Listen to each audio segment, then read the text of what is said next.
Hello everyone, welcome back to Joyce in Reflection. Burnout isn't just being tired, it's when your body and mind shut down and force you to stop. I've been there, and maybe you have too, but the question is, how do you actually recover from it? Today I want to share not just my own experience, but also stories from families, colleagues, and public figures. Because recovery from burnout isn't only personal, it's something many of us face in different ways. I grew up watching my parents work endlessly. My mom worked in the lab, and when I was very young, she would carry me there and stay the entire night, and literally grew up with the smell of chemicals and lab lights instead of bedtime stories. My dad worked straight through spring festivals, leading a team of members that had to stay on site because they were the main income of their families and they couldn't go home. He didn't just lead technically, he also provided food and emotional support. Later, I remember him staying up for days working on his own patent for the factory. The message was clear. In your 20s and 30s, you're supposed to push hard, sacrifice everything, and never complain. That was the norm. That was what I thought life had to be. When I started my own career in tech, I saw the same story repeating itself around me. One colleague collapsed in the office and had to be carried away by others. It was a wake-up call. Sometimes your body decides for you when enough is enough. Another colleague noticed something even scarier. Someone fresh out of surgery was already at the risk of being laid off. That made them realize this might not be the right environment. They took a month off, woke up every day at 6 to prepare for interviews, and eventually landed multiple offers, including their dream company. And another colleague chose a completely different path, taking medical leave, traveling the world, and giving themselves space to breathe again. What I learned is that recovery doesn't look the same for everyone. Some people rest, some people pivot, and some escape.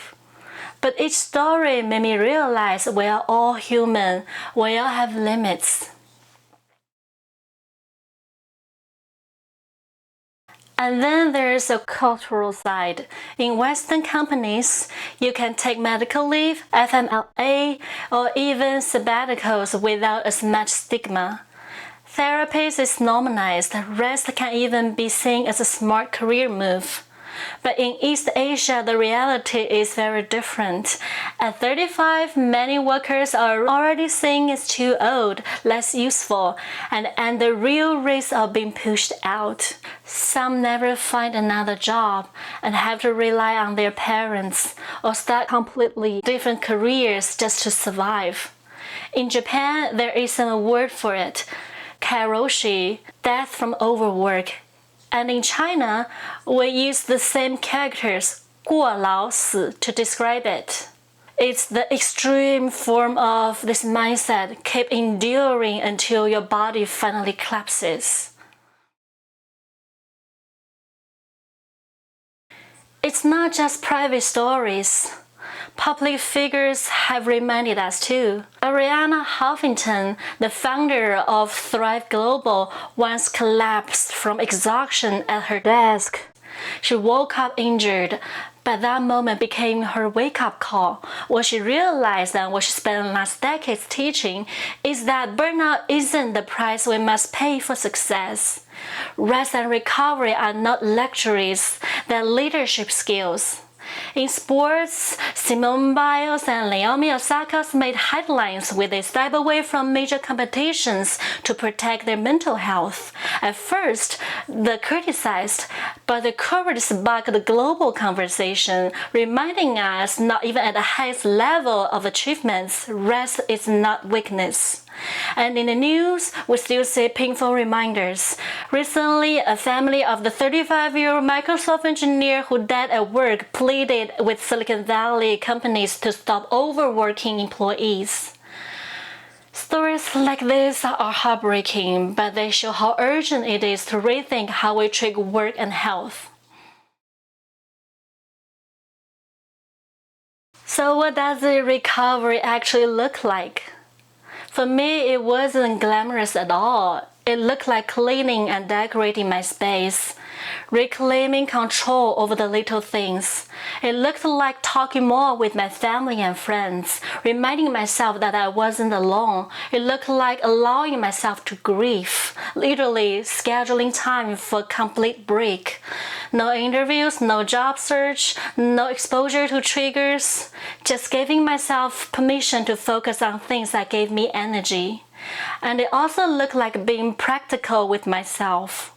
Yes, I probably still need to work in tech, but not today, not at the cost of my health. For now, I'm the most important project I need to take care of. Many of us already know what we need: more rest, better boundaries, and real breaks. But as Ariana often says, the challenge isn't knowing, it's doing. Recovery is about turning that knowledge into daily choices over and over again.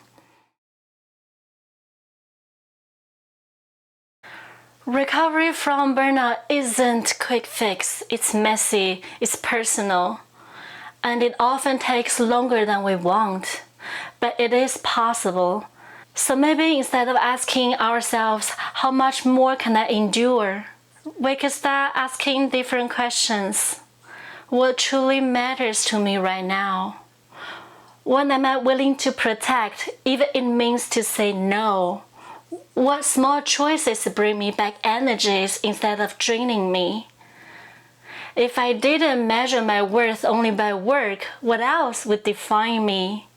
I'd love for you to share in the comments, what questions are you asking yourself right now? And if you found ways to recover, your story might give strength to someone else who's reading.